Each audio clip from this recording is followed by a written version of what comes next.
living because they're in that system that is somehow protected. That's a cool thing. But it might change, like it seems there are like bugs also in the system. Like there are lots of people also using it, misusing it. I find that like everywhere, some people will get greedy, then some errors in the system will appear, and they will adapt it. That's for sure. But at the moment, it is comfortable, and then that's one thing. And then the other thing is the galleries. You don't need to pay to get a show, although they are very selective, just like anywhere else, to whom they choose in their galleries. It has a lot to do with networking and trust also. I think 90% of the art is based on how people, it's quite logic. It's like, are we going to collaborate?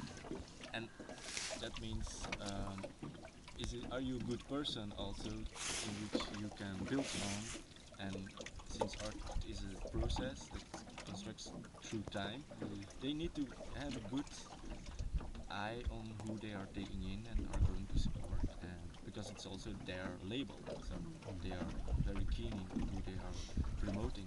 They want to have some kind of judgment where they say, okay, this guy is still working in 20 years and he is now he's like constructing this thing stable. And when there's work sold, then there is 50% or 60% going to the person that is yeah, promoting your work. You could see, for me, the gallery is more like a kind of bodyguard who is behind me and gives me the label, also some kind of stuff. And they have clients. And they've got clients and they communicate. Which is supposedly what the criminal gallery.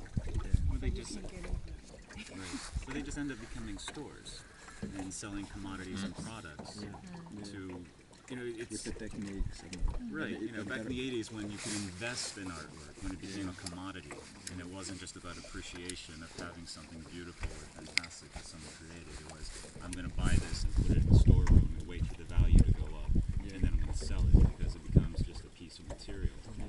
I think it's also like within countries like that, when you have a larger understanding or appreciation of the arts, people are more willing and inclined to want to embrace them. Whereas in our country, it's just a complete downhill slope of not enough education, not enough exposure, and people have this kind of closed-minded understanding that art is restrictive. Like high art, you know, it's not open to most people. It's elitist. So a lot of people, a lot of Americans love to say, my 5-year-old can do that. You know, especially with abstract painters, and when things just look messy, even though we, as trained artists, we understand that that took talent to make those decisions, you hope, or it was just someone being sloppy. But it's just that appreciation. So you have those systems in place where you can not work and just make art. And you're very fortunate. And I just want to follow up that I consider myself an artist, but when someone asks me what I do, it's not the first thing I say. You know, because it's usually how do you make a living? So it's I work for museums and galleries. Right. I'm a comparator. But really, I'm a sculptor. Right. But I don't make any income whatsoever from that. But that is bad that you have to, Clarify that. you can't be what you really want to be Right. outside. Because I'm always fighting and working, Yeah. trying just to have that lifestyle of just being that, but it's kind of impossible. That seems to speak a little bit about external recognition, and we're getting kind of specific. I'd like to maybe, if we're willing, broaden it back out to some bigger questions, maybe related to even your position on who should be the granting agencies, or who should receive the granting. Where is responsibility and accountability for the people who are participating in this particular community, the art community?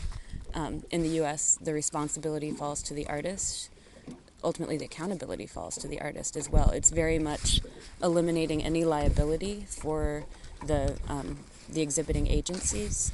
And the accountability is between the artist and the buyer, and also between the artist and the exhibitor. So where do you think accountability and responsibility fall for the artists in other communities? Well, I think you can. For me, you cannot have like the freedom of an artist without responsibility of taking in account what you are doing is